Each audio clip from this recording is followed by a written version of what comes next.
Nicholas II, Russian, 2, Tr. Nikolai II, Nikolai Alexandrovich Romanov, nॼɪktože ftṟroj, Nikolai Alexandrovich Romanov, 18 May, OS 6 May, 1868, the 17th of July 1918, was the last Emperor of Russia, Grand Duke of Finland, and titular King of Poland. 2. His official short title was Tsar Nicholas II, Emperor and Autocrat of all the Russias. 3. Like other Russian emperors, he is commonly known by the monarchical title Tsar, though Russia formally ended the Tsardom in 1721. He is known as Saint Nicholas the Passion-Bearer by the Russian Orthodox Church and has been referred to as Saint Nicholas the Martyr. Nicholas II ruled from the 1st of November 1894 until his forced abdication on the 15th of March 1917. His reign saw Imperial Russia go from being one of the foremost great powers of the world to economic and military collapse. Political enemies nicknamed him Nicholas the Bloody because of the Khodynka Tragedy, alleged anti-Semitic pogroms, Bloody Sunday, his violent suppression of the 1905 revolution, his execution of political opponents, and his pursuit of military campaigns on an unprecedented scale. Under his rule, Russia was humiliatingly defeated in the Russo-Japanese War, which saw the almost total annihilation of the Russian Baltic Fleet at the Battle of Tsushima. The Anglo-Russian Entente, designed to counter German attempts to gain influence in the Middle East, ended the great game between Russia and the United Kingdom. As head of state, Nicholas approved the Russian mobilization of August 1914, which marked the beginning of Russia's involvement in the First World War, a war in which 3.3 million Russians were killed. The Imperial Army's severe losses and the High Command's incompetent handling of the war, along with other policies directed by Nicholas during his reign, are often cited as the leading causes of the fall of the Romanov dynasty. Nicholas II abdicated following the February Revolution of 1917, during which he and his family were imprisoned first in the Alexander Palace at Tsarskoye Selo, then later in the governor's mansion in Tobolsk, and finally at the Ipatov house in Yekaterinburg. In the spring of 1918, Nicholas was handed over to the local Ural Soviet by Commissar Vasily Yakovlev, who was given a written receipt. Nicholas II, his wife, Alexandra Fyodorovna, his son, Alexei Nikolaevich, his 4 daughters, Olga Nikolaevna, Tatiana Nikolaevna, Maria Nikolaevna and Anastasia Nikolaevna, the family's medical doctor, Evgeny Botkin, the emperor's footman, Alexei Trupp, the empress maidservant, Anna Demidova, and the family's cook, Ivan Karatanov, were executed in the same room by the Bolsheviks on the night of 16/17 of July 1918. This led to the canonization of Nicholas II, his wife the Empress Alexandra, and their children as Passion-Bearers, a title commemorating believers who face death in a Christ-like manner, on the 15th of August 2000 by the Russian Orthodox Church within Russia and, in 1981, as martyrs by the Russian Orthodox Church outside Russia, located in New York City. Nicholas was the eldest son of Emperor Alexander III and Empress Maria Fyodorovna of Russia, formerly Princess Dagmar of Denmark. He had 5 younger siblings: Alexander, 1869–1870, George, 1871–1899, Ksenia, 1875–1960, Michael, 1878–1918, and Olga, 1882–1960. Nicholas often referred to his father nostalgically in letters after Alexander's death in 1894.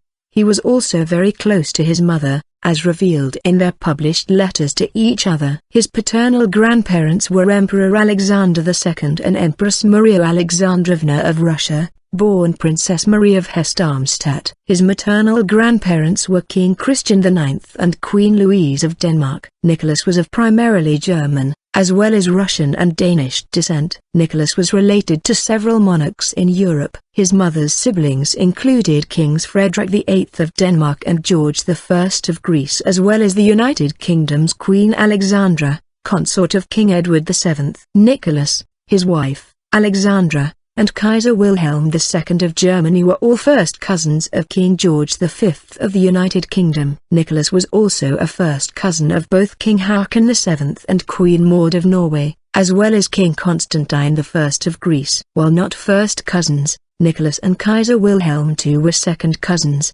once removed, as each descended from King Frederick William III of Prussia, as well as third cousins, as they were both great-great-grandsons of Tsar Paul I of Russia. Nicholas and his wife, Alexandra, were also second cousins, as both descended from Louis II, Grand Duke of Hesse, and his wife, Wilhelmine of Baden. In his childhood, Nicholas, his parents and siblings made annual visits to the Danish royal palaces of Fredensborg and Bernstorff to visit his grandparents, the king and queen.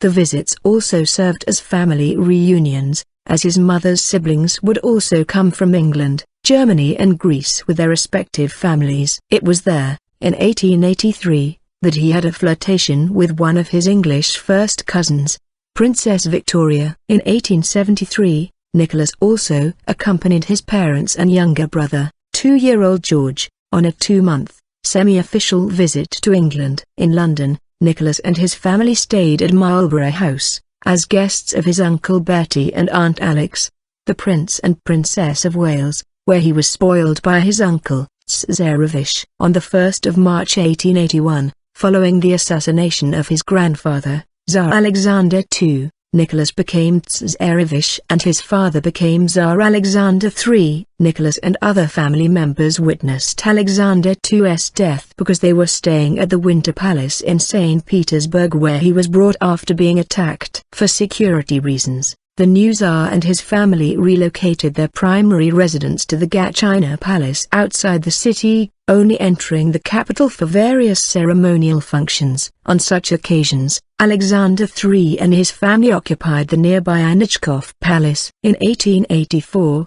Nicholas' coming-of-age ceremony was held at the Winter Palace, where he swore his loyalty to his father. Later that year, Nicholas's uncle, Grand Duke Sergei Alexandrovich, married Princess Elizabeth of Hesse-Darmstadt, daughter of Louis IV, Grand Duke of Hesse, and his late wife Princess Alice of the United Kingdom, who had died in 1878, and a granddaughter of United Kingdom's Queen Victoria. At the wedding in St. Petersburg, 16-year-old Nicholas met with and admired the bride's youngest surviving sister, 12-year-old Alix of Hesse-Darmstadt. Those feelings of admiration blossomed into love following her visit to St. Petersburg 5 years later, in 1889. She had feelings for him, in turn, but it was a devout Lutheran who refused to convert to Russian Orthodoxy, eventually writing to Nicholas in 1893, telling him that they could not marry. Eventually, in 1890, Nicholas,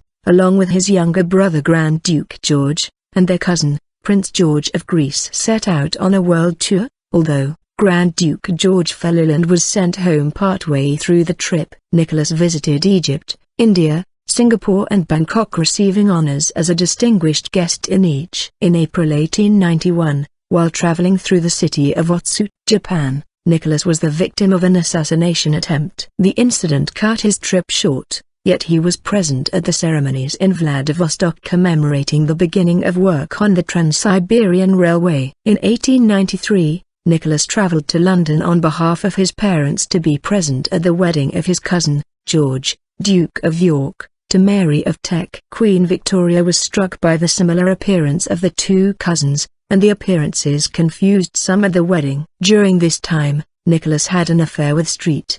Petersburg ballerina Matilda Kschessinska. Despite being heir to the throne, however, Nicholas's father failed to prepare him to become Tsar. He attended meetings of the State Council, yet as his father was only in his 40s, it was expected that it would be several years before Nicholas would take the throne. Sergei Witte, Russia's finance minister, saw things differently and suggested to the Tsar that Nicholas be appointed to the Siberian Railway Committee. Alexander argued that Nicholas was not mature enough to take on serious responsibilities, to which Witte replied that if he was not introduced to state affairs, Nicholas would never be ready to understand them. Alexander's assumptions about living long and having years to prepare Nicholas for becoming Tsar would be proven wrong, as by 1894, Alexander III was suffering from ill health. Engagement, accession and marriage. In April 1894, Nicholas joined his uncle Sergei and Aunt Elizabeth on a journey to Coburg, Germany,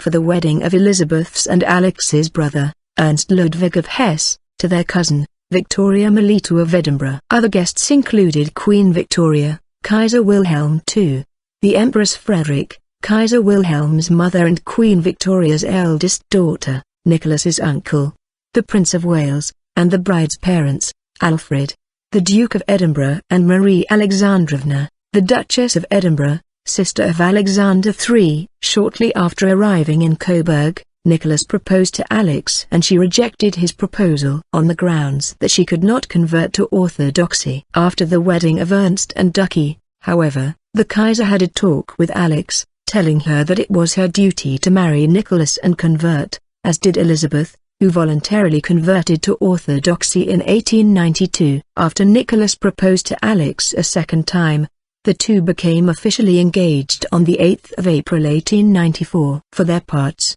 Nicholas's parents were reluctant to give the engagement their blessing, as Alex had made poor impressions on her visits to Russia, and only gave their consent after it became clear that Tsar Alexander's health was deteriorating. Queen Victoria had also been initially opposed to the match, because, while she had no objections against Nicholas personally, she had a dislike of Russia.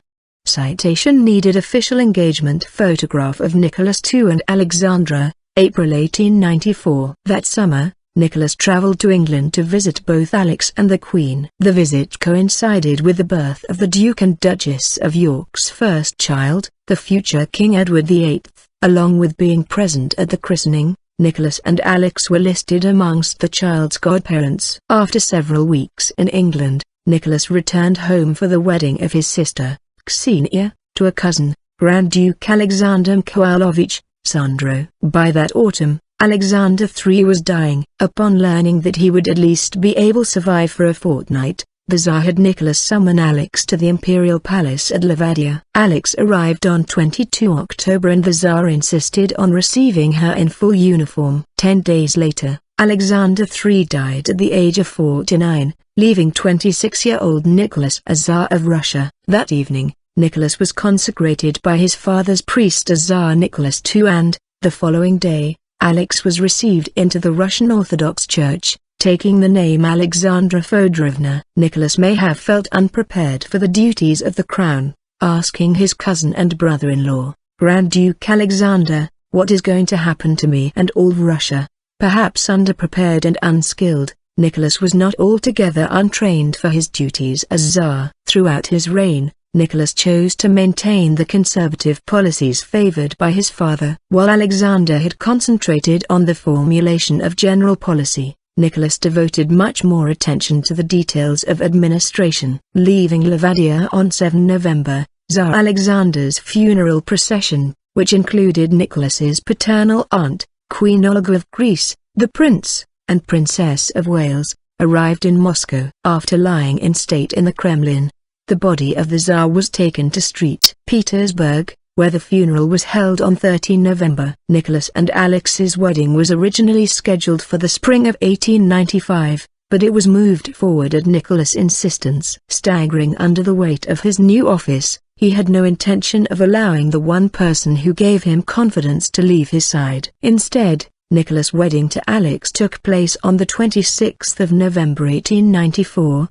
which was the birthday of the Dowager Empress Marie Fyodorovna, and court mourning could be slightly relaxed. Alexandra wore the traditional dress of Romanov brides, and Nicholas a hussar's uniform. Nicholas and Alexandra, each holding a lit candle, faced the palace priest. A few minutes before 1 in the afternoon, they were married. Despite a visit to the United Kingdom in 1893, where he observed the House of Commons in debate and seemed impressed by the machinery of democracy, as well as a similar positive appraisal of the U.S. Congress on an official visit to the United States as Tsarevich, Nicholas turned his back on any notion of giving away any power to elected representatives in Russia. Shortly after he came to the throne, a deputation of peasants and workers from various towns' local assemblies, zemstvos, came to the Winter Palace proposing court reforms, such as the adoption of a constitutional monarchy, and reform that would improve the political and economic life of the peasantry. Although the addresses they had sent in beforehand were couched in mild and loyal terms,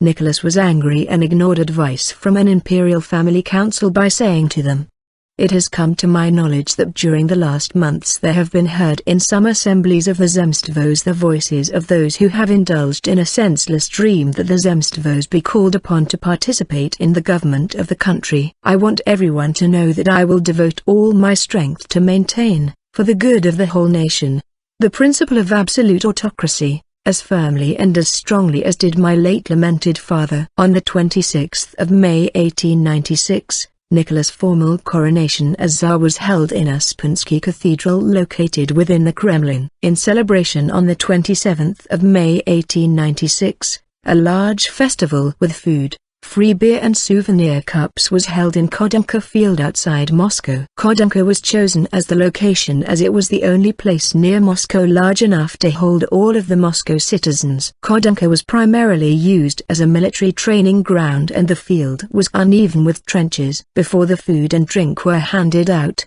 rumors spread that there wouldn't be enough for everyone. The crowd rushed to get their share and individuals were tripped and trampled, suffocating in the dirt of the field. Of the approximate 100,000 in attendance, it is estimated that 1,389 individuals died and roughly 1,300 were injured. The Khodynka tragedy was seen as a bad omen and Nicholas found gaining popular trust difficult from the beginning of his reign. The French ambassador's gala was planned for that night. The Tsar wanted to stay in his chambers and pray for the lives lost, but his uncles believed that his absence at the ball would strain relations with France, particularly the 1894 Franco-Russian alliance. Nicholas attended the party. The morning populace saw Nicholas as frivolous and uncaring. During the autumn after the coronation, Nicholas and Alexandra made a tour of Europe. After making visits to the Emperor and Empress of Austria-Hungary, the Kaiser of Germany, and Nicholas' Danish grandparents and relatives, Nicholas and Alexandra took possession of their new yacht, the Standard, which had been built in Denmark. From there, they made a journey to Scotland to spend some time with Queen Victoria at Balmoral Castle. While Alexandra enjoyed her reunion with her grandmother, Nicholas complained in a letter to his mother about being forced to go shooting with his uncle, the Prince of Wales, in bad weather, and was suffering from a bad toothache. The first years of his reign saw little more than continuation and development of the policy pursued by Alexander III. Nicholas allotted money for the All-Russia exhibition of 1896. In 1897, restoration of gold standard by Sergei Witte, Minister of Finance, completed the series of financial reforms, initiated 15 years earlier. By 1902, the Trans-Siberian Railway was nearly completed. This helped the Russians trade in the Far East, but the railway still required huge amounts of work. Initiatives in foreign affairs. In foreign relations, Nicholas followed policies of his father, strengthening the Franco-Russian alliance and pursuing a policy of general European pacification, which culminated in the famous Hague Peace Conference. This conference, suggested and promoted by Nicholas II, was convened with the view of terminating the arms race and setting up machinery for the peaceful settlement of international disputes. The results of the conference were less than expected, because of the mutual distrust existing between great powers. Still, the Hague Conventions were among the first formal statements of the laws of war. In 1901, Nicholas II, and the famous Russian diplomat Friedrich Martens, were nominated for the Nobel Peace Prize, for the initiative to convene the Hague Peace Conference and contribute to its implementation. Ecclesiastical affairs. In 1903, Nicholas threw himself into an ecclesiastical matter regarding the canonization of Seraphim Musarraf. The previous year, it had been suggested that if he was canonized, the imperial couple would have a son and heir to throne. While Alexandra demanded in July 1902 that Seraphim be canonized in less than a week, Nicholas demanded that he be canonized within a year. Despite a public outcry, the Church bowed to the intense imperial pressure, declaring Seraphim worthy of canonization in January 1903. That summer, the imperial family traveled to Saraf for the canonization. Russo-Japanese War. A clash between Russia and the Empire of Japan was almost inevitable by the turn of the 20th century. Russia had expanded in the Far East, and the growth of its settlement and territorial ambitions, as its southward path to the Balkans was frustrated. conflicted with Japan's own territorial ambitions on the Chinese and Asian mainland. Nicholas pursued an aggressive foreign policy with regards to Manchuria and Korea, and strongly supported the scheme for timber concessions in these areas as developed by the Bizabazov Group. War began in 1904 with a preemptive Japanese attack on the Russian fleet in Port Arthur, prior to a formal declaration of war. With the Russian Far East Fleet trapped at Port Arthur, the only other Russian fleet was the Baltic Fleet. It was half a world away, but the decision was made to send the fleet on a 9-month voyage to the east. Great Britain would not allow the Russian Navy to use the Suez Canal, due to their alliance with the Empire of Japan and due to an incident where the Baltic Fleet mistakenly fired on British fishing boats in the North Sea. The Russian Baltic Fleet traversed the world to lift the blockade on Port Arthur, but after many misadventures on the way, was nearly annihilated by the Japanese in the Battle of the Tsushima Strait. On land, the Imperial Russian Army experienced logistical problems. While commands and supplies came from St. Petersburg, combat took place in East Asian ports, with only the Trans-Siberian Railway for transport of supplies as well as troops both ways. The 6,000-mile, 9,700 kilometers, rail line between St. Petersburg and Port Arthur was single-track, with no track around Lake Baikal, allowing only gradual build-up of the forces on the front. Besieged Port Arthur fell to the Japanese, after 9 months of resistance. Nicholas's stance on the war was something that baffled many. Nicholas approached the war with confidence and saw it as an opportunity to raise Russian morale and patriotism, paying little attention to the finances of a long-distance war. Shortly before the Japanese attack on Port Arthur, Nicholas held strong to the belief that there would be no war. Despite the onset of the war and the many defeats Russia suffered, Nicholas still believed in, and expected, a final victory, maintaining an image of the racial inferiority and military weakness of the Japanese. As Russia continued to face defeat by the Japanese, the call for peace grew. Nicholas's own mother, as well as his cousin, Emperor Wilhelm II, urged Nicholas to open peace negotiations. Despite the efforts for peace, Nicholas remained evasive, sending a telegram to Wilhelm II on 10 October that it was his intent to keep on fighting until the Japanese were driven from Manchuria. It was not until the 28th of May 1905 and the annihilation of the Russian fleet by the Japanese, that Nicholas finally decided to pursue peace.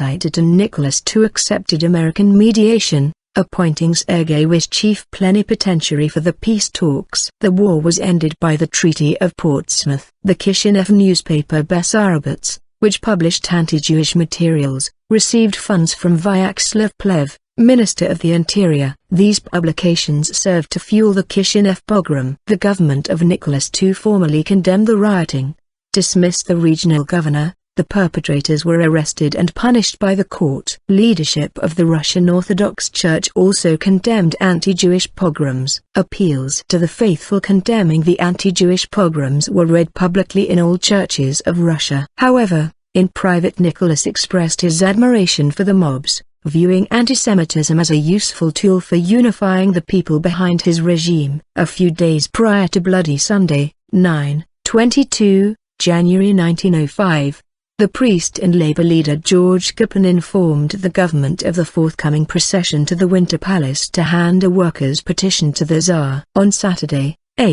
21 January, the ministers convened to consider the situation. There was never any thought that the Tsar, who had left the capital for Tsarskoye Selo on the advice of the ministers, would actually meet Gipin. The suggestion that some other member of the imperial family receive the petition was rejected. Finally informed by the prefect of police that he lacked the men to pluck Gipin from among his followers and place him under arrest, the newly appointed Minister of the Interior, Prince Sviatopolk Mirsky, and his colleagues decided to bring additional troops to reinforce the city. That evening Nicholas wrote in his diary, "Troops have been brought from the outskirts to reinforce the garrison. Up to now the workers have been calm. Their number is estimated at 120,000. At the head of their union is a kind of socialist priest named Gipin." Mirsky came this evening to present his report on the measures taken. On Sunday, 22 January 1905, Gipin began his march. Locking arms, The workers marched peacefully through the streets. Some carried religious icons and banners, as well as national flags and portraits of the Tsar. As they walked, they sang hymns and the imperial anthem, God Save the Tsar. At 2 p.m. all of the converging processions were scheduled to arrive at the Winter Palace. There was no single confrontation with the troops. Throughout the city, at bridges on strategic boulevards, the marchers found their way blocked by lines of infantry, backed by Cossacks and Hussars, and the soldiers opened fire on the crowd. The official number of victims was 92 dead and several hundred wounded. Gupin vanished and the other leaders of the march were seized. Expelled from the capital, they circulated through the empire, increasing the casualties. As bullets riddled their icons, their banners and their portraits of Nicholas, the people shrieked, "The Tsar will not help us." Outside Russia, the future British Labour Prime Minister Ramsay MacDonald attacked the Tsar, calling him a blood-stained creature and a common murderer. That evening Nicholas wrote in his diary, "Difficult day." In St. Petersburg there were serious disturbances due to the desire of workers to get to the Winter Palace. The troops had to shoot in different places of the city. There were many dead and wounded. Lord, how painful and bad. Grand Duchess Olga Alexandrovna, Nicholas's sister, wrote afterwards, "Nikki had the police report a few days before. That Saturday he telephoned my mother at the nyə_ktože and said that she and I were to leave for Gatchina at once. He and Aleki went to Tsarskoye Selo. Insofar as I remember, my uncles Vladimir and Nicholas were the only members of the family left in St. Petersburg, but there may have been others. I felt at the time that all those arrangements were hideously wrong. Nikki's ministers and the chief of police had it all their way. My mother and I wanted him to stay in St. Petersburg and to face the crowd. I am positive that, for all the ugly mood of some of the workmen, Nikki's appearance would have calmed them. They would have presented their petition and gone back to their homes. But that wretched Epiphany incident had left all the senior officials in a state of panic. They kept on telling Nikki that he had no right to run such a risk, that he owed it to the country to leave the capital, that even with the utmost precautions taken there might always be some loophole left. My mother and I did all we could to persuade him that the minister's advice was wrong, but Nikki preferred to follow it, and he was the first to repent when he heard of the tragic outcome. From his hiding place, Gupin issued a letter. He stated, "Nicholas Romanov, formerly Tsar and at present sole murderer of the Russian Empire. The innocent blood of workers, their wives and children lies forever between you and the Russian people. May all the blood which must be spilled fall upon you, you hangman. I call upon all the socialist parties of Russia to come to an immediate agreement among themselves and bring an armed uprising against Tsarism." 1905 Revolution. With the defeat of Russia by a non-Western power, the prestige and authority of the autocratic regime fell significantly.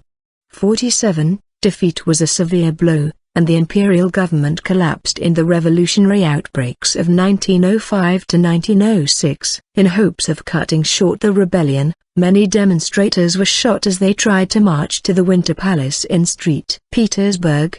The emperor's uncle, Grand Duke Sergei, was killed by a revolutionary's bomb in Moscow as he left the Kremlin. The Black Sea Fleet mutinied, and a railway strike developed into a general strike which paralyzed the country. Tsar Nicholas II, taken by surprise by the events, reacted with anger and bewilderment. He wrote to his mother after months of disorder, "It makes me sick to read the news. Nothing but strikes in schools and factories, murdered policemen, Cossacks and soldiers, riots, disorder, mutinies." But the ministers, instead of acting with quick decision, only assemble in council like a lot of frightened hens and cackle about providing united ministerial action. Ominous quiet days began, quiet indeed because there was complete order in the streets, but at the same time everybody knew that something was going to happen. The troops were waiting for the signal, but the other side would not begin. One had the same feeling, as before a thunderstorm in summer. Everybody was on edge and extremely nervous, and of course, that sort of strain could not go on for long. We are in the midst of a revolution with an administrative apparatus entirely disorganized, and in this lies the main danger. Under pressure from the attempted 1905 Russian Revolution, on 5 August of that year Nicholas II issued a manifesto about the convocation of the State Duma, initially thought to be an advisory organ. In the October manifesto, The Tsar pledged to introduce basic civil liberties, provide for broad participation in the State Duma, and endow the Duma with legislative and oversight powers. He was determined, however, to preserve his autocracy even in the context of reform. This was signaled in the text of the 1906 constitution. He was still described as an autocrat, and retained sweeping executive powers. For instance, cabinet ministers were responsible only to him. Nicholas' relations with the Duma were not good. The first Duma, with a majority of Khudids, almost immediately came into conflict with him. Scarcely had the 524 members sat down at the Tauride Palace when they formulated an address to the throne. It demanded universal suffrage, radical land reform, the release of all political prisoners and the dismissal of ministers appointed by the Tsar in favor of ministers acceptable to the Duma. Grand Duchess Olga Alexandrovna, the younger sister of Nicholas II, wrote, "There was such gloom at Tsarskoe Selo. I did not understand anything about politics. I just felt everything was going wrong with the country and all of us. The October Constitution did not seem to satisfy anyone. I went with my mother to the first Duma. I remember the large group of deputies from among peasants and factory people. The peasants looked sullen, but the workmen were worse. They looked as though they hated us. I remember the distress in Aleki's eyes." Minister of the Court Count Fredericks commented, "The deputies, they give one the impression of a gang of criminals who are only waiting for the signal to throw themselves upon the ministers and cut their throats. I will never again set foot among those people."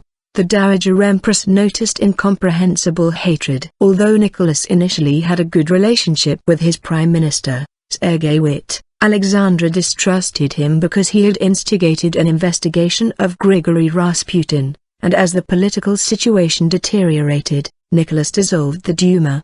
The Duma was populated with radicals, many of whom wished to push through legislation that would abolish private property ownership, among other things. Witte, unable to grasp the seemingly insurmountable problems of reforming Russia and the monarchy, wrote to Nicholas on 14 April 1906 resigning his office. However, other accounts have said that Witte was forced to resign by the emperor. Nicholas was not ungracious to Witte, and an imperial rescript was published on 22 April creating Witte a Knight of the Order of Saint Alexander Nevsky, with diamonds. The last two words were written in the emperor's own hand, followed by "I remain unalterably well disposed to you and sincerely grateful. Forevermore Nicholas." A second Duma met for the first time in February 1907. The leftist parties, including the Social Democrats and the Social Revolutionaries, who had boycotted the first Duma, had won 200 seats in the second, more than a third of the membership. Again Nicholas waited impatiently to rid himself of the Duma. In two letters to his mother he let his bitterness flow. "A grotesque deputation is coming from England to see liberal members of the Duma. Uncle Bertie informed us that they were very sorry but were unable to take action to stop their coming. Their famous liberty, of course. How angry they would be if a deputation went from us to the Irish to wish them success in their struggle against their government." A little while later Nicholas wrote, "All would be well if everything said in the Duma remained within its walls." Every word spoken, however, comes out in the next day's papers, which are avidly read by everyone. In many places the populace is getting restive again. They begin to talk about land once more and are waiting to see what the Duma is going to say on the question. I am getting telegrams from everywhere, petitioning me to order a dissolution, but it is too early for that. One has to let them do something manifestly stupid or mean and then, slap, and they are gone. After the second Duma resulted in similar problems, the new Prime Minister Pyotr Stolypin, whom Witte described as reactionary, unilaterally dissolved it, and changed the electoral laws to allow for future Duma to have a more conservative content, and to be dominated by the liberal conservative Octoberist party of Alexander Guchkov. Stolypin, a skillful politician, had ambitious plans for reform. These included making loans available to the lower classes to enable them to buy land, with the intent of forming a farming class loyal to the crown. Nevertheless, when the Duma remained hostile, Stolypin had no qualms about invoking Article 87 of the Fundamental Laws, which empowered the Tsar to issue urgent and extraordinary emergency decrees during the recess of the State Duma. Stolypin's most famous legislative act, The change in peasant land tenure was promulgated under Article 87. The Third Duma remained an independent body. This time the members proceeded cautiously. Instead of hurling themselves at the government, opposing parties within the Duma worked to develop the body as a whole. In the classic manner of the British Parliament, the Duma reached for power grasping for the national purse strings. The Duma had the right to question ministers behind closed doors as to their proposed expenditures. These sessions, endorsed by Stolypin, were educational for both sides, and, in time, mutual antagonism was replaced by mutual respect. Even the sensitive area of military expenditure, where the October Manifesto clearly had reserved decisions to the throne, a Duma commission began to operate, composed of aggressive patriots no less anxious than Nicholas to restore the fallen honor of Russian arms.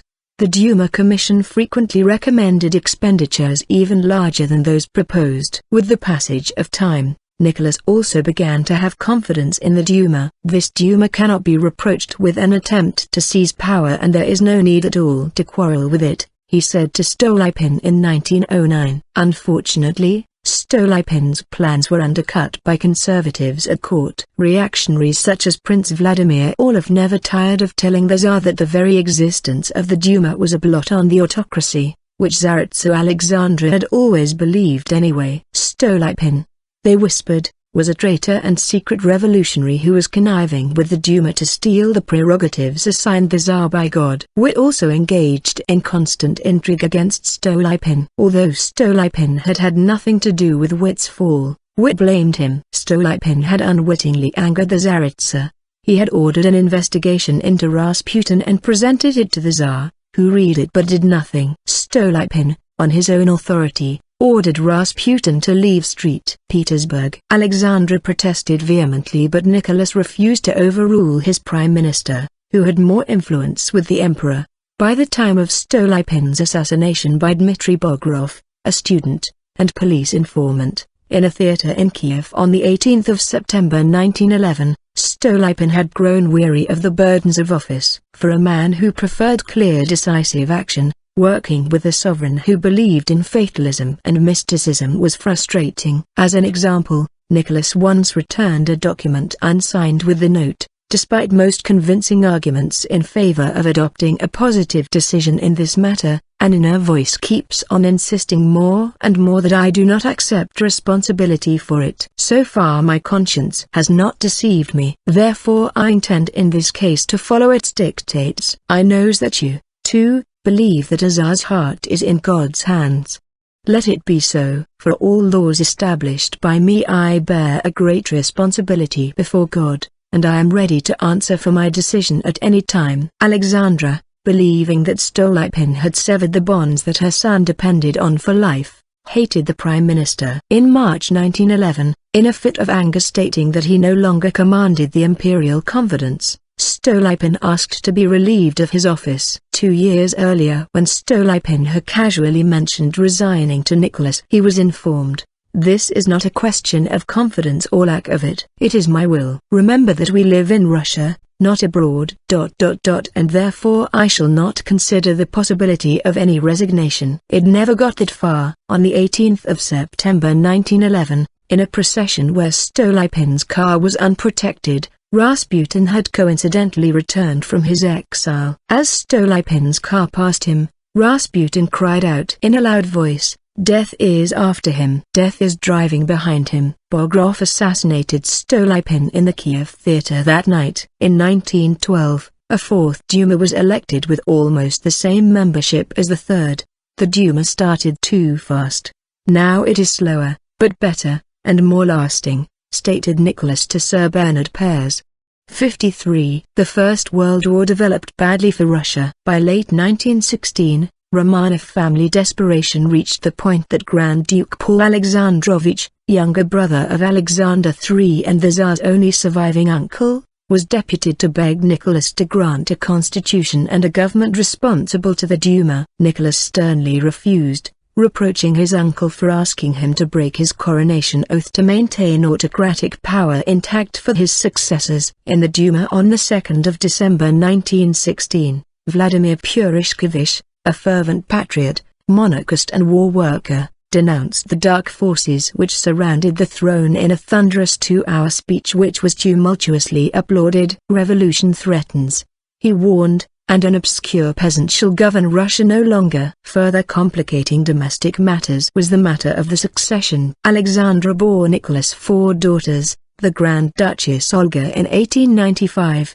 the Grand Duchess Tatiana in 1897, Grand Duchess Maria in 1899, and Grand Duchess Anastasia in 1901, before their son Alexei was born on the 12th of August 1904. The young heir was afflicted with hemophilia B, a hereditary disease that prevents blood from clotting properly, which at that time was untreatable and usually led to an untimely death. As a granddaughter of Queen Victoria, Alexandra carried the same gene mutation that afflicted several of the major European royal houses, such as Prussia and Spain. Hemophilia therefore became known as the royal disease. Alexandra had passed it on to her son. As all of Nicholas and Alexandra's daughters perished with their parents and brother in Yekaterinburg in 1918, it is not known whether any of them inherited the gene as carriers. Because of the fragility of the autocracy at this time, Nicholas and Alexandra chose not to divulge Alexei's condition to anyone outside the royal household. In fact, there were many in the imperial household who were unaware of the exact nature of the Tsarevich's illness. At first Alexandra turned to Russian doctors and medics to treat Alexei, however, their treatments generally failed, and Alexandra increasingly turned to mystics and holy men, or starets as they were called in Russian. One of these starets, an illiterate Siberian, Grigory Rasputin, appeared to have some success. Rasputin's influence over Empress Alexandra, and consequently the Tsar, had grown stronger ever since 1912, when the Tsarevich nearly died from an injury while the family was on vacation at the hunting lodges at Bialowieza and Spiller, Poland. The bleeding grew steadily worse until it was assumed that the Tsarevich would not survive, and the last sacrament was administered on the 10th of October 1912. Desperate, Alexandra called Rasputin as a last resort, and the reply came, "God has seen your tears and heard your prayers. Do not grieve. The little one will not die. Do not allow the doctors to bother him too much." 58. The hemorrhage stopped the next day and the boy began to recover. Alexandra took this as a sign that Rasputin was a starets and that God was with him. For the rest of her life she would defend him and turn her wrath against anyone who dared to question him. European affairs. In 1907, to counter perceived German aggression, Russia and Great Britain signed the Anglo-Russian Convention. Great Britain had already entered into the Entente Cordiale with France in 1904, and the Anglo-Russian alliance led to the formation of the Triple Entente. The following year, in May 1908, Nicholas and Alexandra's mutual uncle Bertie and Aunt Alex, Britain's King Edward VII and Queen Alexandra made a state visit to Russia, being the first reigning British monarchs to do so. However, they did not set foot on Russian soil. Instead, they stayed aboard their yachts, meeting off the coast of modern-day Tallinn. Later that year, Nicholas was taken off guard by the news that his foreign minister, Alexander Rozvalsky, had entered into a secret agreement with the Austro-Hungarian foreign minister, Count Alois von Aehrenthal, agreeing that, in exchange for Russian naval access to the Dardanelles and the Bosporus Strait, Russia would not oppose the Austrian annexation of Bosnia and Herzegovina, a revision of the 1878 Treaty of Berlin. When Austria-Hungary did annex this territory that October, it precipitated the diplomatic crisis. When Russia protested about the annexation, the Austrians threatened to leak secret communications between Rozvalsky and Aehrenthal, prompting Nicholas to complain in a letter to the Austrian Emperor, Franz Joseph, about a breach of confidence. In 1909, in the wake of the Anglo-Russian alliance, the Russian imperial family made a visit to England, staying on the Isle of Wight for Cowes Week. In 1913, during the Balkan Wars, Nicholas personally offered to arbitrate between Serbia and Bulgaria. However, the Bulgarians rejected his offer. Also in 1913, Nicholas, albeit without Alexandra, made a visit to Berlin for the wedding of Kaiser Wilhelm II's daughter, Princess Victoria Louise, to a maternal cousin of Nicholas, Ernest Augustus, the Duke of Brunswick. Nicholas was also joined by his cousin, King George V and his wife, Queen Mary. The Tercentenary. In February 1913, Nicholas presided over the tercentenary celebrations for the Romanov dynasty. On 21 February, a tomb took place at Kazan Cathedral, and a state reception at the Winter Palace.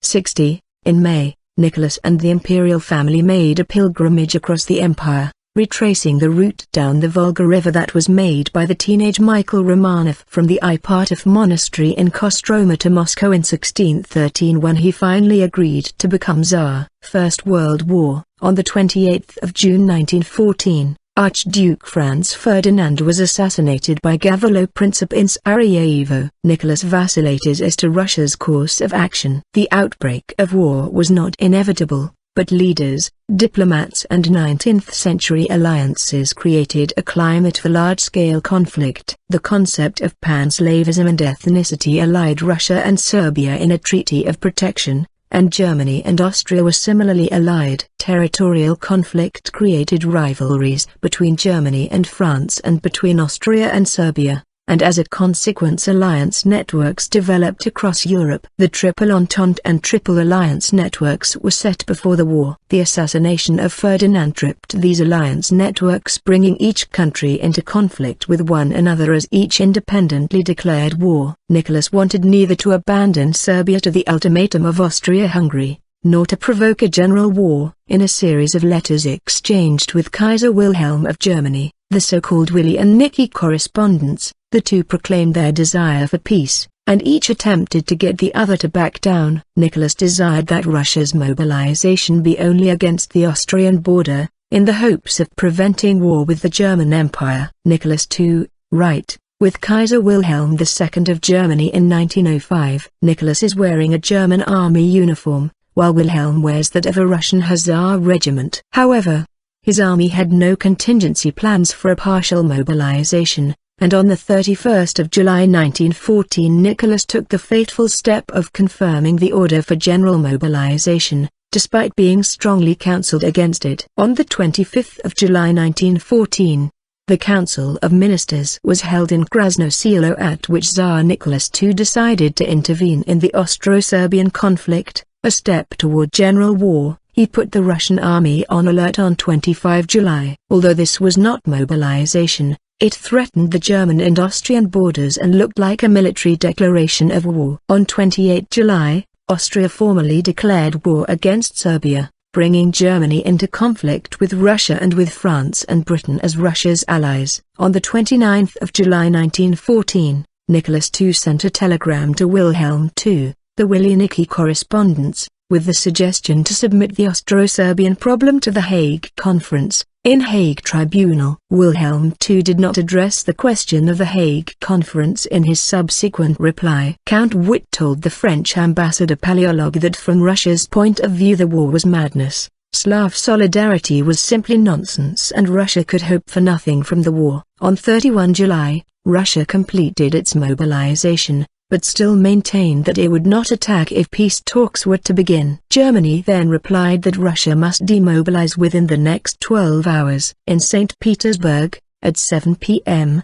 with the ultimatum to Russia expired, the German ambassador to Russia met with the Russian Foreign Minister Sergei Sazonov, asked 3 times if Russia would reconsider, and then with shaking hands, delivered the note accepting Russia's war challenge and declaring war. The outbreak of war on the 1st of August 1914 found Russia grossly unprepared. Russia and her allies placed their faith in her army, the famous Russian steamroller. Its pre-war regular strength was 1,400,000, mobilization added 3,100,000 reserves, and millions more stood ready behind them. In every other respect, however, Russia was unprepared for war. Germany had 10 times as much railway track per square mile, and whereas Russian soldiers traveled an average of 800 miles, 1,290 kilometers, to reach the front, German soldiers traveled less than a quarter of that distance. Russian heavy industry was still too small to equip the massive armies the Tsar could raise, and her reserves of munitions were pitifully small, while the German army in 1914 was better equipped than any other, man for man.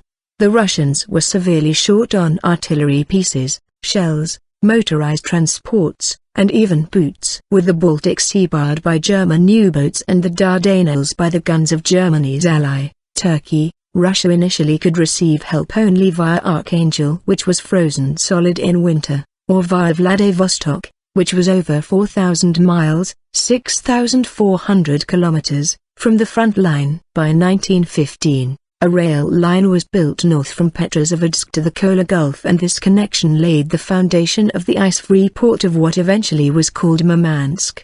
The Russian High Command was moreover greatly weakened by the mutual contempt between Vladimir Sukhomlinov, the Minister of War, and the redoubtable warrior giant Grand Duke Nicholas Nikolaevich, who commanded the armies in the field. In spite of all of this, an immediate attack was ordered against the German province of East Prussia.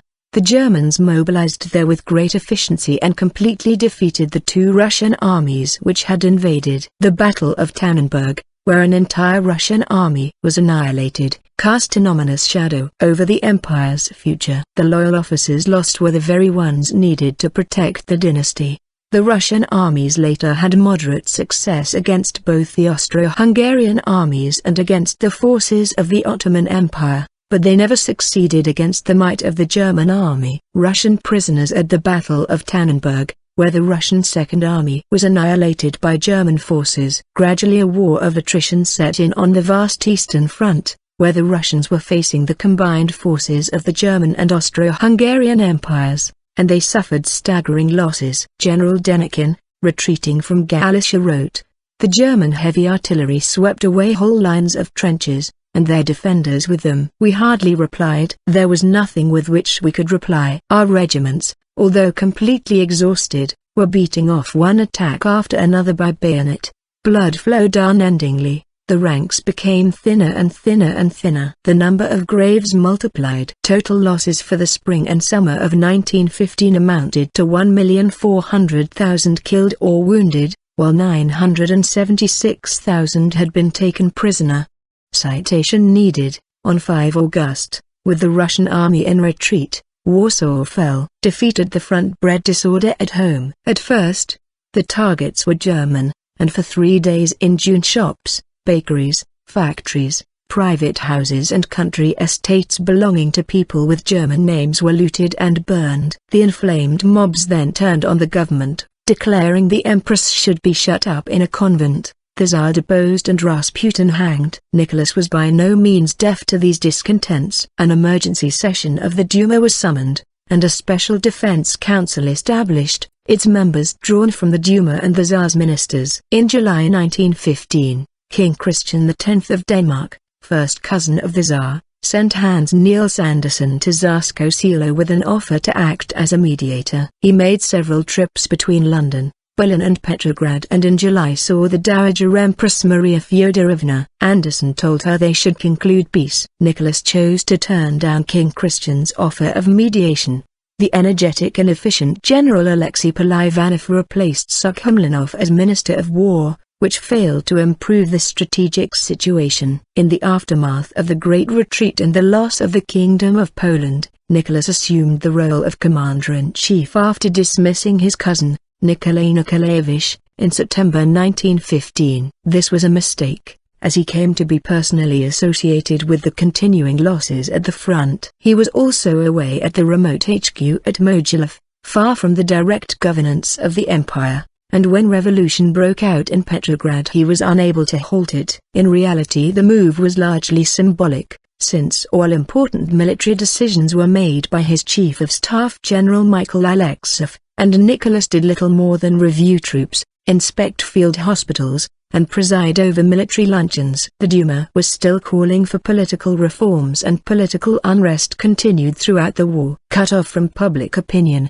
Nicholas could not see that the dynasty was tottering. With Nicholas at the front, domestic issues and control of the capital were left with his wife Alexandra. However, Alexandra's relationship with Grigory Rasputin, and her German background, further discredited the dynasty's authority. Nicholas had been repeatedly warned about the destructive influence of Rasputin but had failed to remove him. Rumors and accusations about Alexandra and Rasputin appeared one after another. Alexandra was even accused of treasonous sympathy with Germany. Anger at Nicholas's failure to act and the extreme damage that Rasputin's influence was doing to Russia's war effort and to the monarchy led to Rasputin's murder by a group of nobles, led by Prince Felix Yusupov and Grand Duke Dmitry Pavlovich, a cousin of the Tsar, in the early morning of Saturday the 17th of December 1916, OS or the 30th of December 1916 in the Gregorian calendar. The collapse of his reign. As the government failed to produce supplies, mounting hardship created massive riots and rebellions. With Nicholas away at the front from 1915 through 1916,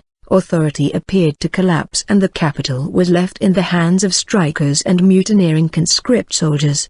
Despite efforts by the British ambassador, Sir George Buchanan, to warn the Tsar that he should grant constitutional reforms to fend off revolution, Nicholas continued to bury himself away at the Staff HQ, Stavka, 400 miles, 600 kilometers, away at Mogilev, leaving his capital and court open to intrigues and insurrection.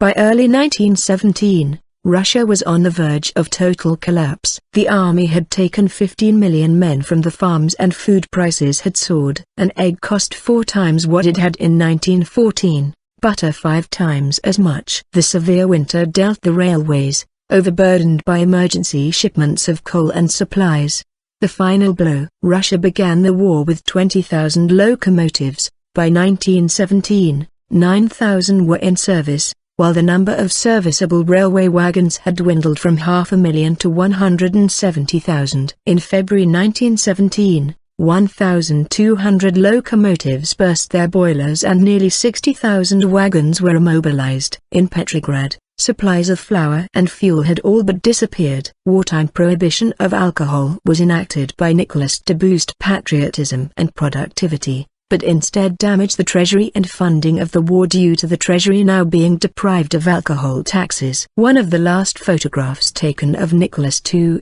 showing him at Tsarskoye Selo after his abdication in March 1917. On the 23rd of February 1917 in Petrograd, a combination of very severe cold weather and acute food shortages caused people to start to break shop windows to get bread and other necessities. In the streets, red banners appeared and the crowds chanted "Down with the German woman, down with Protopopov, down with the war, down with the Tsar." Police started to shoot at the populace from rooftops, which incited riots. The troops in the capital were poorly motivated and their officers had no reason to be loyal to the regime. They were angry and full of revolutionary fervor and sided with the populace. The Tsar's cabinet begged Nicholas to return to the capital and offered to resign completely. 500 miles away, the Tsar, misinformed by the Minister of the Interior, Alexander Protopopov, that the situation was under control, ordered that firm steps be taken against the demonstrators. For this task, the Petrograd garrison was quite unsuitable. The cream of the old regular army lay in their graves in Poland and Galicia. In Petrograd, 170,000 recruits, country boys or elder men from the working-class suburbs of the capital itself, remained to keep control under the command of wounded officers invalided from the front and cadets from the military academies. The units in the capital, although many bore the names of famous Imperial Guard regiments, were in reality rear or reserve battalions of these regiments, the regular units being away at the front. Many units, lacking both officers and rifles, had never undergone formal training. General Karbalov attempted to put the Tsar's instructions into effect on the morning of Sunday, the 11th of March 1917. Despite huge posters ordering people to keep off the streets, vast crowds gathered and were only dispersed after some 200 had been shot dead.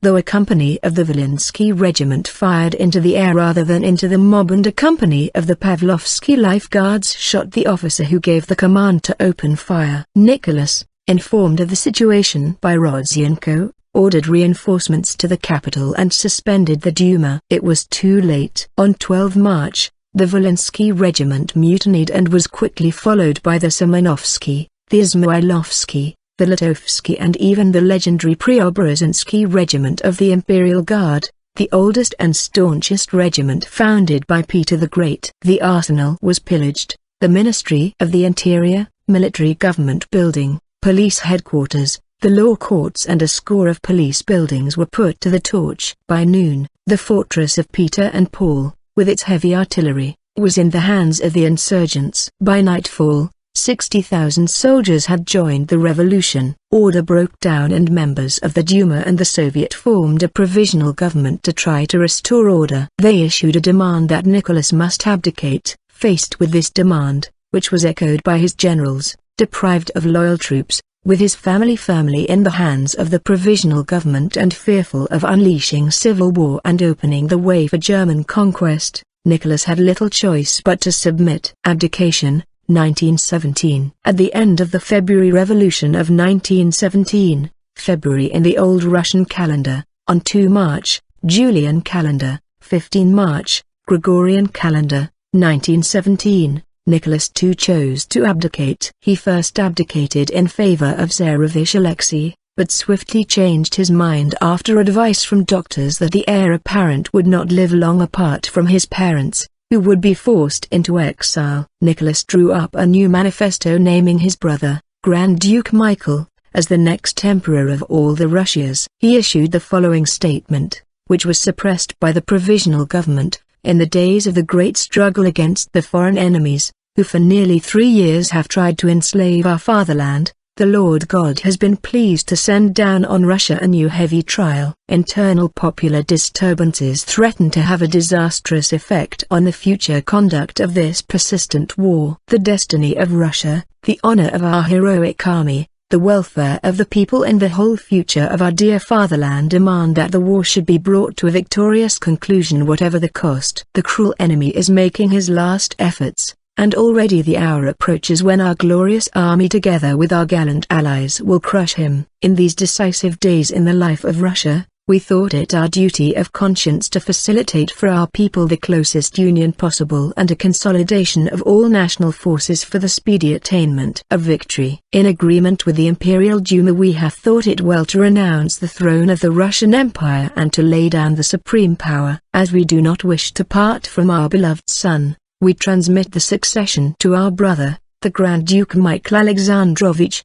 and give him our blessing to mount the throne of the Russian Empire. We direct our brother to conduct the affairs of state in full and inviolable union with the representatives of the people in the legislative bodies on those principles which will be established by them, and on which he will take an inviolable oath. In the name of our dearly beloved homeland, we call on our faithful sons of the fatherland to fulfill their sacred duty to the fatherland, to obey the Tsar in the heavy moment of national trials, and to help him, together with the representatives of the people, to guide the Russian Empire on the road to victory, welfare, and glory. May the Lord God help Russia. Grand Duke Michael declined to accept the throne until the people were allowed to vote through a constituent assembly for the continuance of the monarchy or a republic. The abdication of Nicholas II and the subsequent Bolshevik Revolution brought 3 centuries of the Romanov dynasty's rule to an end. The fall of autocratic Tsardom brought joy to liberals and socialists in Britain and France. The United States of America was the first foreign government to recognize the provisional government,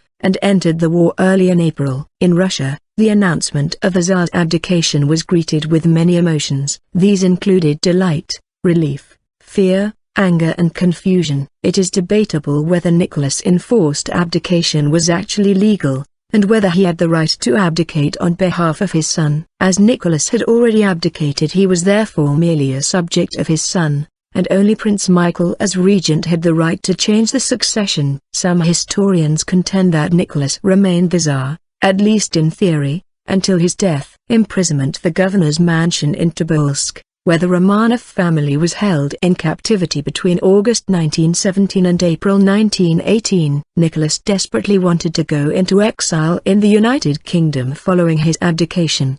Citation needed. The British government initially offered him asylum in Britain, but this was overruled by King George V, who, acting on the advice of his secretary Lord Stamfordham, was worried that Nicholas' presence in the UK might provoke an uprising like the previous year's Easter Rising in Ireland, The French government declined to accept the Romanovs in view of increasing unrest on the Western Front and on the home front as a result of the ongoing war with Germany.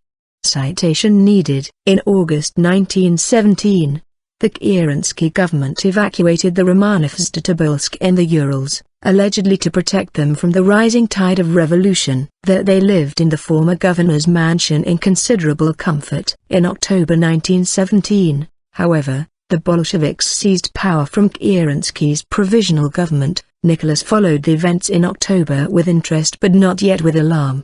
He continued to underestimate Lenin's importance. In the meantime, he and his family occupied themselves with keeping warm. Conditions of imprisonment became more strict, and talk of putting Nicholas on trial grew more frequent. The Tsar was forbidden to wear epaulets. On the 1st of March 1918, the family was placed on soldiers' rations, which meant parting with 10 devoted servants and giving up butter and coffee as luxuries. What kept the family's spirits up was the belief that help was at hand. 83. The Romanovs believed that various plots were underway to break them out of captivity and smuggle them to safety. But on the 30th of April 1918 they were transferred to their final destination, the town of Yekaterinburg, where they were imprisoned in the two-story Ipatov house, the home of the military engineer Nikolai Nikolaevich Ipatov, which ominously became referred to as the House of Special Purpose Execution. There are several accounts on what happened and historians have not agreed on a solid, confirmed scope of events. By Yurovsky's, the chief executioner, account in the early hours of the 17th of July 1918, the royal family was awakened around 2 o'clock a.m., told to dress, and led down into a half-basement room at the back of the Ipatov house. The pretext for this move was the family's safety, that anti-Bolshevik forces were approaching Yekaterinburg, and the house might be fired upon. Present with Nicholas, Alexandra and their children were their doctor and 3 of their servants, who had voluntarily chosen to remain with the family,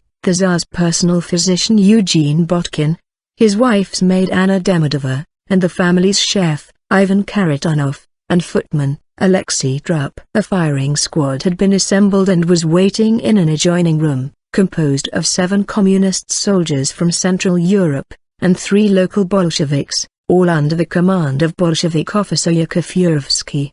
The soldiers are often described as Hungarians. In his account, Yurovsky described them as Latvians.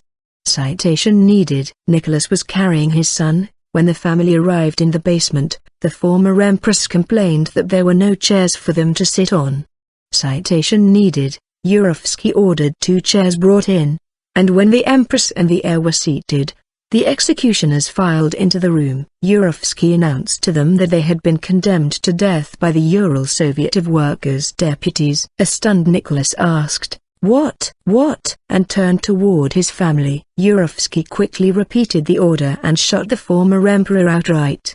The executioners drew revolvers and the shooting began. Nicholas was the first to die. Yurovsky shot him several times in the chest, sometimes incorrectly said to have been in his head, but his skull bore no bullet wounds when it was discovered in 1991. Anastasia, Tatiana, Olga, and Maria survived the first hail of bullets. The sisters were wearing over 1.3 kilograms of diamonds and precious gems sewn into their clothing, which provided some initial protection from the bullets and bayonets. They were stabbed with bayonets and then shot at close range in their heads. An announcement from the Presidium of the Ural Regional Soviet of the Workers' and Peasants' Government emphasized that conspiracies has been exposed to free the ex-Tsar, as well as how counter-revolutionary forces were pressing in on Soviet Russian territory, and that the ex-Tsar was guilty of unforgivable crimes against the nation. In view of the enemy's proximity to Yekaterinburg and the exposure by the Cheka of a serious White Guard plot with the goal of abducting the former Tsar and his family,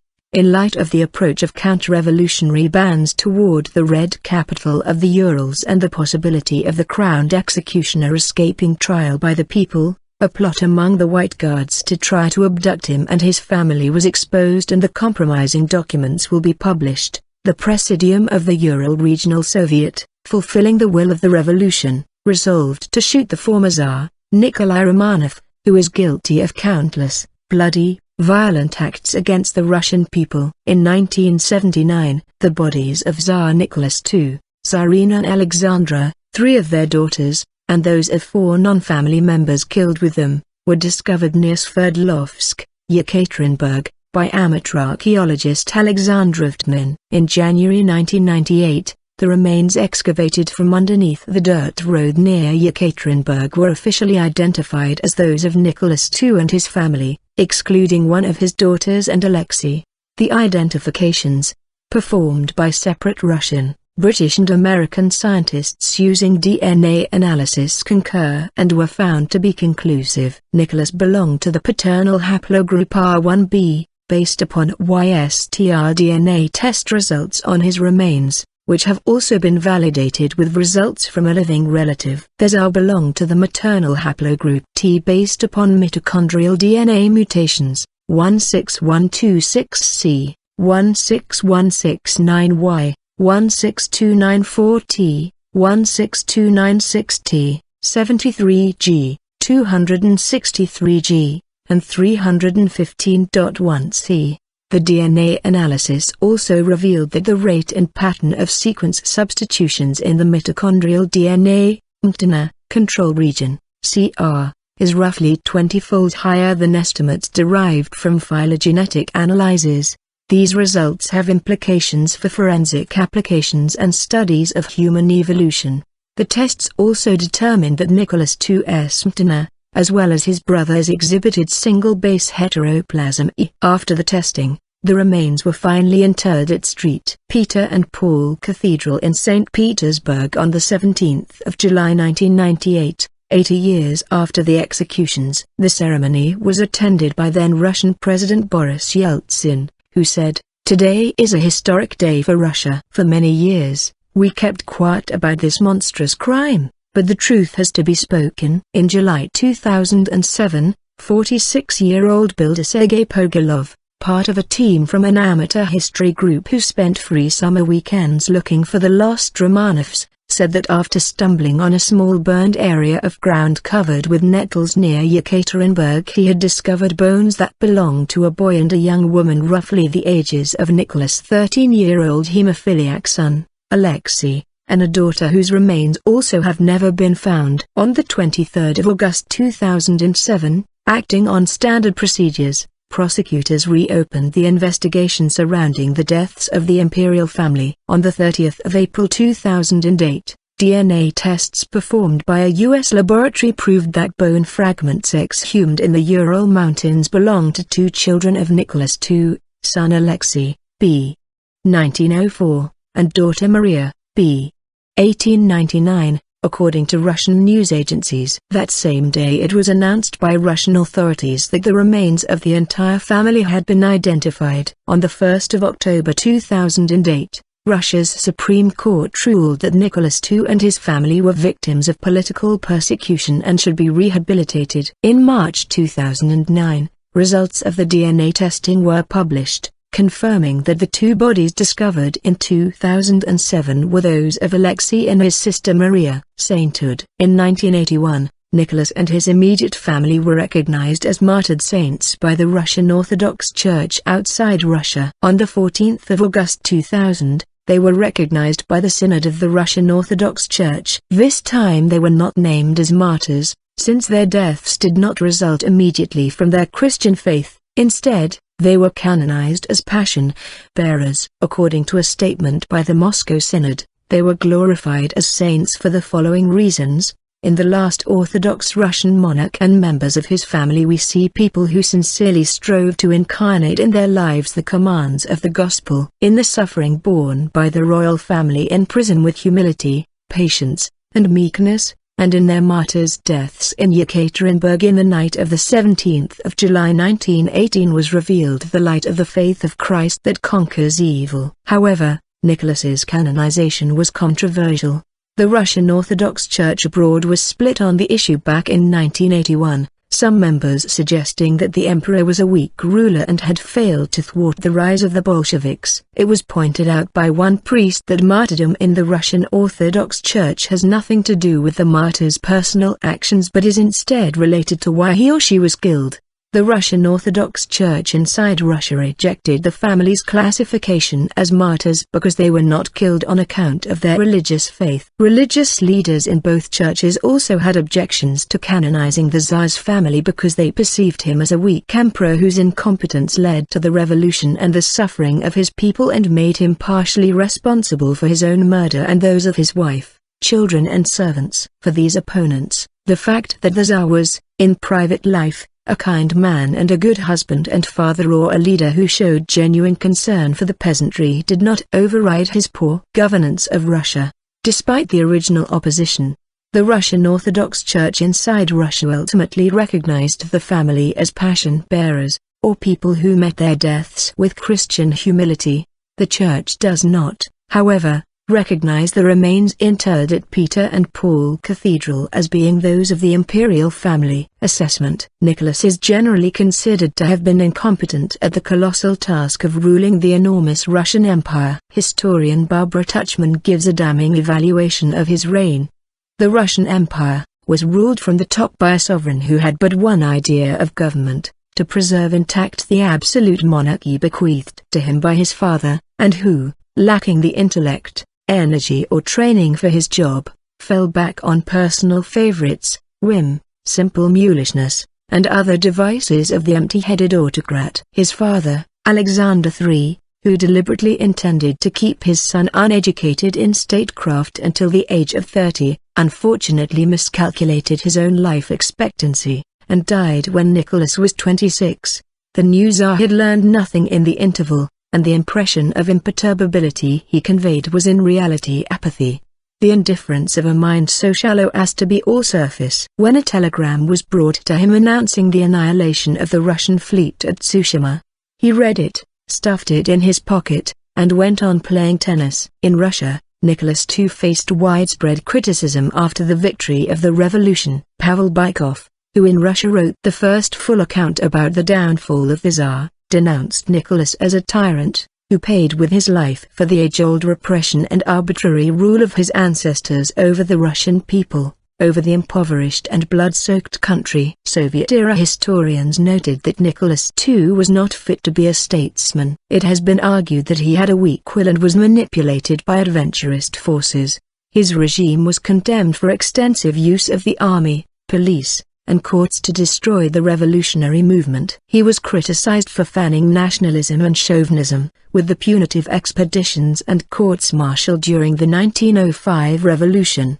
The monarch became known as Nicholas the Bloody. Nicholas' reign was seen as a time of suffering for Russians. Robert K. Massey provides a more sympathetic view of the Tsar. There still are those who for political or other reasons continued to insist that Nicholas was Bloody Nicholas. Most commonly, he is described as shallow, weak, stupid, a one-dimensional figure presiding feebly over the last days of a corrupt and grumbling system. This, certainly, is the prevailing public image of the last Tsar. Historians admit that Nicholas was a good man. The historical evidence of personal charm, gentleness, love of family, deep religious faith and strong Russian patriotism is too overwhelming to be denied, but they argue that personal factors are irrelevant. What matters is that Nicholas was a bad Tsar. Essentially, the tragedy of Nicholas II was that he appeared in the wrong place in history. Nicholas II was granted honorary senior rank in a number of foreign armies, reciprocating by extending similar distinctions to a number of his fellow monarchs. These included the Imperial German, Spanish, Italian, Danish and British armies. He was Colonel-in-Chief of the Royal Scots Greys from 1894 until his death. On becoming Colonel-in-Chief he presented the regiment with a white bearskin, now worn by the bass drummer of the pipes and drums of the Royal Scots Dragoon Guards. The Imperial Russian anthem is still played at dinner nights in the officers' mess, where there remains a portrait of the Tsar in Scots Greys uniform. Since his death, the regiment has worn a black backing behind its cap badge as a symbol of mourning. Titles of the Imperial Crown of Russia. Nicholas II's full title, as set forth in Article 59 of the 1906 Constitution read, "By the grace of God, we Nicholas, Emperor and Autocrat of all the Russias, of Moscow, Kiev, Vladimir, Novgorod, Tsar of Kazan, Tsar of Astrakhan, Tsar of Poland, Tsar of Siberia, Tsar of Торгчесенцus, Lord of Pskov, and Grand Prince of Smolensk, Lithuania, Volhynia, Podolia, and Finland, Prince of Estonia, Livonia, Courland and Semigalia, Samogitia, Belostok, Kalia, Tver, Yuga, Perm, Vyatka, Bogar and others, Sovereign and Grand Prince of Nizhny Novgorod,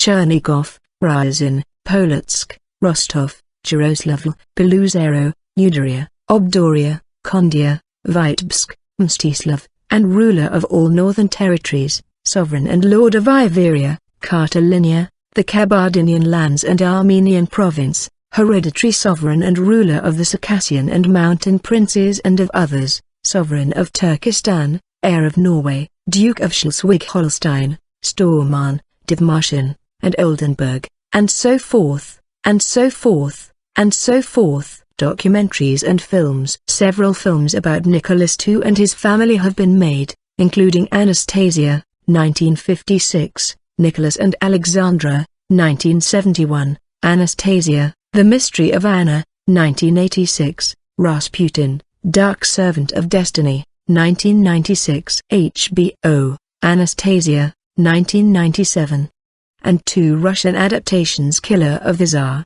1991, and The Romanovs, An Imperial Family, 2000.